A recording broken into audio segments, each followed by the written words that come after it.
మనకి తుర్కపల్లి మండల్ అధ్యక్షుడు శంకర్ నాయక్ అన్న గారు మనతో పాటు ఉన్నారు. ఈనాడు తుర్కపల్లి మండల్లో కాంగ్రెస్ బలపరిచినటువంటి అభ్యర్థులను గెలిపించుకోవడానికి కీలకంగా మరి ఏదైతే అధ్యక్ష పదవి ఉందో దానికి న్యాయం చేసినట్టుగా చూసుకోవచ్చు. ఏదైతే బీర్లా ఐలన్న గారి ఆదేశాల మేరకు కూడా చాలా కష్టపడి ఈనాడు గ్రామాలు తిరిగి కాంగ్రెస్ పార్టీ ఏదైతే సంక్షేమ పథకాలు తీసుకొచ్చిందో ఈనాడు ప్రజల్లోకి తీసుకెళ్లడం, పార్టీలకు అతీతంగా ఈనాడు గ్రామాలలో ఓట్లేసి సర్పంచ్ అభ్యర్థులను గెలిపించుకున్నారు. సో ముఖ్యంగా శంకర్ నాయక్ మండల్ అధ్యక్షుడికి శంకర్ నాయక్ అన్నగారికి కూడా కృతజ్ఞతలు తెలియజేస్తాం. సో అన్నగారు మొత్తానికి సక్సెస్ఫుల్ గా ఈ యొక్క ఎలక్షన్స్ మీ మండలంలో భారీ ఎత్తున కాంగ్రెస్ పార్టీ అభ్యర్థులను గెలిపించుకోవడం జరిగింది.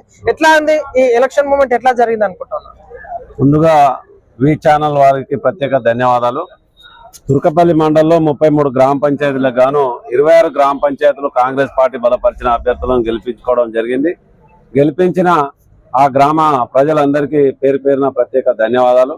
ఏంటంటే మన ప్రజాపాలన ద్వారా రేవంత్ రెడ్డి చేస్తున్న పనులకు జనాలు ఆకర్షితులై గతంలో లాగా ఒక ఫామ్ హౌస్ కే పరిమితం కాక ఒక రోజులో 18 గంటలు పనిచేసిన ఒక ముఖ్యమంత్రి అందరూ ప్రజలు గమనిస్తున్నారు.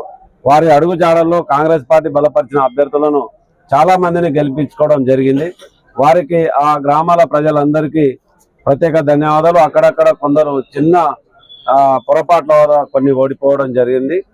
మళ్ళీ అవి సరి చేసుకుంటూ మళ్ళీ ముందుకు వెళ్తామని మీకు తెలియజేస్తాం. సో మండలంలో ఈనాడు మరలా ఎంపీటీసీ ఎలక్షన్స్ నోటిఫికేషన్ కూడా రాబోతుంది. సో ఇంకా మూవ్మెంట్ ఎట్లా ఉధృతం చేయబోతున్నారు? కాంగ్రెస్ పార్టీ బలపరిచినటువంటి అభ్యర్థి ఏ విధంగా గెలిపించుకోవాలి? ఎందుకంటే ఈనాడు ఒక ఎగ్జామ్స్ లాగా మనం చూసుకోవచ్చు, quarterly, half yearly, final exams లాగా. సో ఈనాడు ప్రజలు ఇచ్చినటువంటి తీర్పు ఏ విధంగా స్వాగతిస్తున్నారు, ఇంకా ఏ విధంగా బలోపేతం చేయడానికి కృషి చేస్తారు?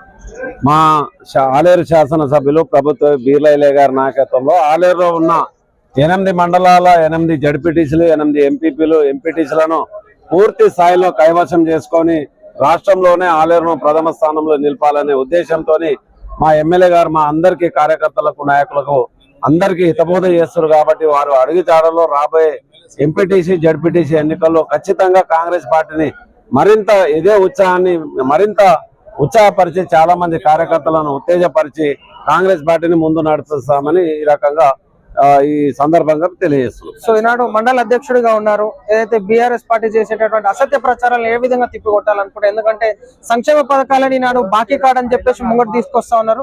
సో దీన్ని ఎట్లా తిప్పికొడతారు? ఎందుకంటే ఎక్కడ ఈనాడు అభ్యర్థులకు కూడా సపోర్ట్ చేయలేనటువంటి పరిస్థితి గొంగిడిచుంటుంది. సో ఎట్లా చూస్తున్నారు దీన్ని? వాళ్ళు ఏమంటుంటారు అంటే వాళ్ళు ఇంకా మేమే అధికారంలో ఉన్న విధంగా భావిస్తారు.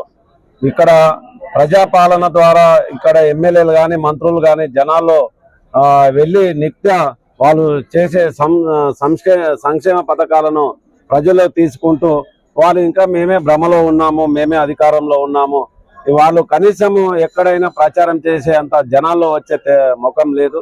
ఎందుకంటే డబ్బులు పెట్టి గెలవాలనే ఉద్దేశం ఒకటే. వాళ్ళు గత 10 సంవత్సరాల్లో డబ్బును దాచుకొని డబ్బులతోనే రాజకీయం చేయాలనే ఉద్దేశంతో ఉంది. కానీ జనాకర్షణ వాళ్ళ దగ్గర లేదు. కాబట్టి వాళ్ళు ఇంకా ఫామ్ హౌస్ కే పరిమితం అవుతారు.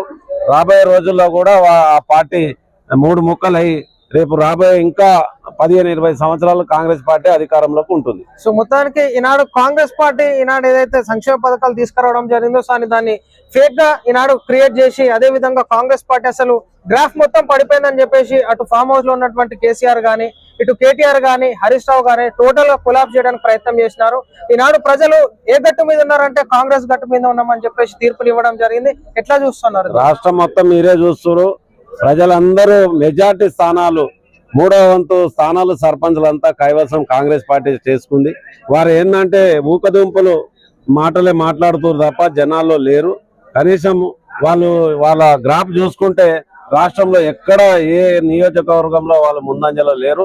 రేపు రాబోయే రోజుల్లో కూడా వాళ్ళు ఎమ్మెల్యే స్థానాల్లో పోటీ చేసినా డిపాజిట్ కూడా రాని పరిస్థితి. ఏంటంటే ప్రజాపాలన ద్వారా ప్రజలకు సంక్షేమ పథకాలు అందుతున్నాయి. రాను ఇంకా కొన్ని చాలా రేవంత్ రెడ్డి గారు ముఖ్యమంత్రి గారు చెప్పలేని పథకాలు కూడా ఇంకా ప్రవేశపెట్టబోతున్నారు. కాబట్టి వాళ్ళకు డిపాజిట్ కూడా వచ్చే అవకాశం లేదు రాబోయే రోజుల్లో. ఓకే, సో ఇదంటే మనం చూస్తున్నాం క్లారిటీగా ఈనాడు తుర్కపల్లి మండల్ అధ్యక్షుడు శంకర్ నాయక్ గారు ఇచ్చేటటువంటి క్లారిటీ. ఈనాడు చెప్పేటటువంటి అసత్య ప్రచారాలకు ప్రజలు చెక్కిపెట్టినారు.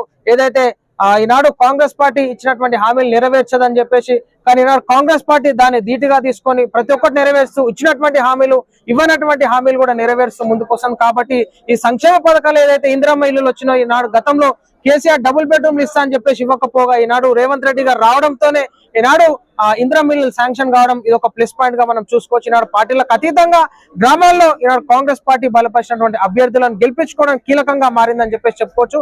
ఇక ముందు కూడా ఏదైతే కాంగ్రెస్ పార్టీ సంక్షేమ పథకాలు నిరుపేదలకి లబ్ధి చెందే విధంగా ముందుకు తీసుకెళ్తాం. కాబట్టి ప్రజలు ఆలోచించి ఈనాడు కాంగ్రెస్ పార్టీని ముందుకు తీసుకెళ్లాలి, రాష్ట్రాన్ని గెలిపించుకోవాలి. రాష్ట్రంలో ఉన్నటువంటి అన్ని నిరుపేద ప్రజలకి అందరికీ లబ్ధి చెందే విధంగా కాంగ్రెస్ పార్టీ ఉంటుంది.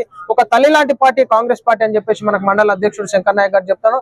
సో ఈనాడు ప్రజా తీర్పుతోని తెలంగాణ రాష్ట్రంలో కాంగ్రెస్ పార్టీకి భారీగా మద్దతు పలకడం జరిగింది. సర్పంచ్ ప్లేస్లను కైవసం చేసుకోవడం జరిగింది.